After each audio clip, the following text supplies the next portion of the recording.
Boa tarde, pessoal. Mais uma vez aqui para tratar de um assunto bastante interessante sobre se a alma morre ou não morre. Primeiramente, dizer que a nossa tradução é muito pobre nesse sentido. Tudo foi traduzido como alma, no sentido do fôlego de vida que Deus colocou no homem, né? Então, diz que ali o homem passou a ser alma vivente, mas a questão é quantos níveis de alma o ser humano tem. No português, como eu disse, tudo, os 5 níveis foi colocado como se fosse um nível só, é alma. No judaísmo tem 5 níveis. Os níveis são Nefesh, Ruah, Neshama, Hayah e Eridá. Mas os mais básicos são Nefesh, Ruah e Neshama. Os outros níveis são mais elevados, ninguém vai entrar neles. Mas a pergunta que se faz é: a alma morre ou a alma não morre? Como eu disse, a alma se divide em 5 partes. A primeira delas é Nefesh. Nefesh está ligado muito mais ao nosso corpo físico, ao sangue, ao movimento, ao sexo, à alimentação, à sobrevivência. Então, essa parte a gente sabe que morre. Então, chega um tempo que nos colocam no caixão, quer queira, quer não queira, que ali já não tem mais querer, mas a gente é colocado no caixão e é enterrado, assim como os animais também são enterrados, são mortos, da mesma modo que o homem morre, também o animal morre. A questão é que nós temos outros níveis de alma. Esses outros níveis de almas, eles não morrem, eles voltam para Deus, como é dito em Eclesiastes. Então, quando nós morremos, existe alguma experiência de vida fora da existência do corpo?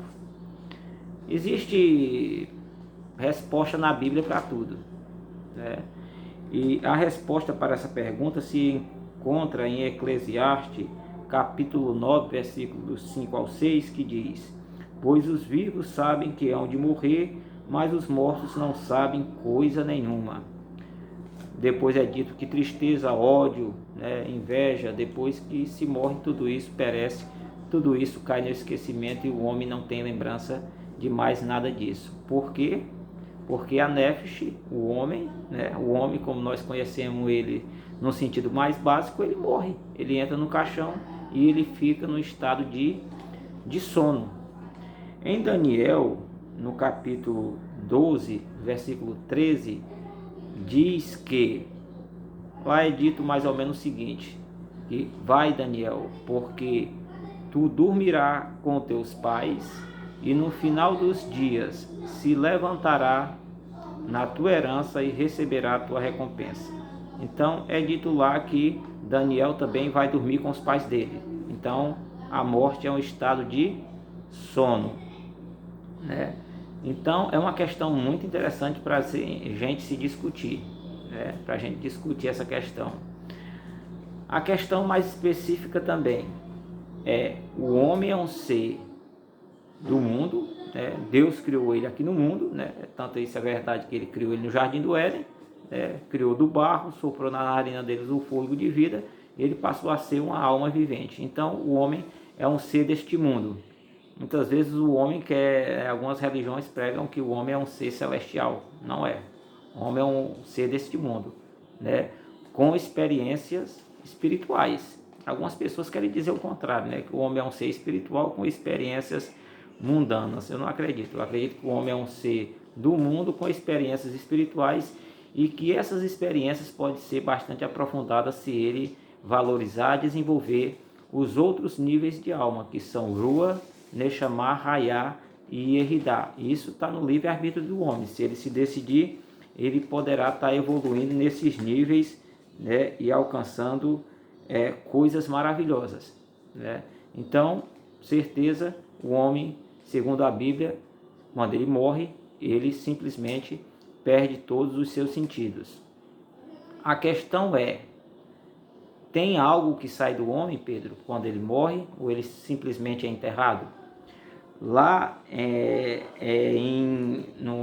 no livro de Eclesiastes, no capítulo 12, no versículo 6, diz: antes que se rompa o cordão de prata e se quebre o copo de ouro, e se despedace o cântaro junto à fonte, e se quebre a roda junto ao poço, e o pó volte à terra como o era, e o rua volte a Deus que o deu. Então aqui fala no cordão de prata, mas vamos nos colocar mais no sentido do pó da terra, que o homem volta ao pó da terra como era antes, né? Ele volta como era antes de a gente ser criado com este corpo, a gente não tinha lembranças de nada, né? Então o homem foi criado justamente nesse mundo. Então quando ele morre, ele volta para o pó da terra, mas sai algo dele, urua, né? Que é essa parte mais elevada, mais divina que o homem tem dentro dele, né? E o homem tem dentro dele. Isso de alguma maneira é conservado com as experiências que ele passa nessa vida, né? Então ele acumula alguma coisa de divino. E a própria estrutura da Neshama, do Rua, ele também ganha experiências dessa vida nossa aqui. Ou seja, é como se ele levasse, o Rua levasse algumas digitais nossas. E é possível que de alguma maneira, em algum nível, a gente se conecte com essa parte de Neshama que sai de nós. Não seria o equivalente a eu ter essa consciência quando eu morro. Não seria isso. É bem diferente.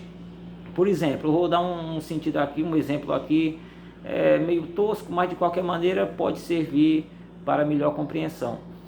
Quando a gente sonha, deita ali na rede, sonha que saiu, né, do corpo e está andando por aí em alguma situação.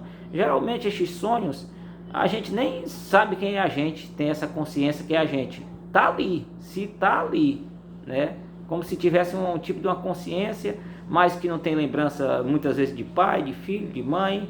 É uma consciência completamente desconectada quase que desse mundo. É uma outra realidade. Então não dá nem para fazer uma comparação. O sonho seria mais ou menos isso. Mas a pessoa pode perguntar: Pedro, sim, mas eu estou dormindo, estou quase morto, e eu sonho e eu me lembro. Então também quando eu estiver morto eu poderei estar me lembrando de tudo que está se passando com essa Neshama. Não necessariamente, porque aqui, como fala no versículo 6 do capítulo 12 de Eclesiastes, diz que nós estamos ligados. Quando fala ali no cordão de prata, é porque quando nós estamos dormindo, a nossa nefesh está viva, porque tá o batimento cardíaco, o sangue circulando, nós estamos vivos. E a alma, mesmo que tenha saído, que é essa Neshama, um nível mais elevado, ou Rua, ele está ligado de alguma forma ao corpo. O cordão de prata chamado é algo que se interliga. Então, de alguma maneira tem essa conexão. Quando se rompe o cordão de prata, é bem provável que essa lembrança já não exista mais, porque essa lembrança só vem sobre mim quando eu me acordo. Quando eu morro, eu não me acordo. Então essa lembrança é uma coisa completamente desconectada do que seria eu, completamente. Então não dá para entrar muito nesses termos aí não. Mas eu acredito assim que o Rua, ou a Neshama, que é esse nível de alma mais elevado, de alguma maneira ele pega alguma parte da minha identidade, né? Alguma parte da minha identidade, assim que também como eu vivendo aqui nessa terra, eu estou pegando alguma identidade da alma. Tanto isso é verdade que se eu não tivesse alguma identidade dessa alma, algum conhecimento, algum nível dessa alma, eu não me lembraria do céu, não me lembraria do divino, né? Dessas coisas espirituais, eu não me lembraria. Da mesma forma, a alma pode levar algo de mim, e se ela leva algo de mim, nem um pouquinho que seja, é possível que de alguma maneira esteja eu junto lá no céu, nessa situação, mas completamente desconectado dessa nossa realidade aqui, de lembrança dessa terra, de alguma coisa que se passa aqui, de raiva, de inveja. Estou lá como um espectador, como que se nunca tivesse vindo dessa terra. Então não vale nem a pena a gente dizer que é a gente. Não é a gente, né? Não é simplesmente a gente. É simplesmente aquela nefesh que saiu, que é a parte divina, e que teve uma experiência com o ser nefesh aqui, que é o homem, né? Que de alguma maneira, né, digamos assim, levou algumas digitais, mas que não chega a ser a pessoa. Então, mais ou menos isso. Não sei se alguém vai acreditar nessa minha narração aqui, mas de qualquer maneira eu estou passando minha ideia, né? Estou gravando vídeos, né? E alguém pode se identificar com essa minha mesma ideia. Boa tarde.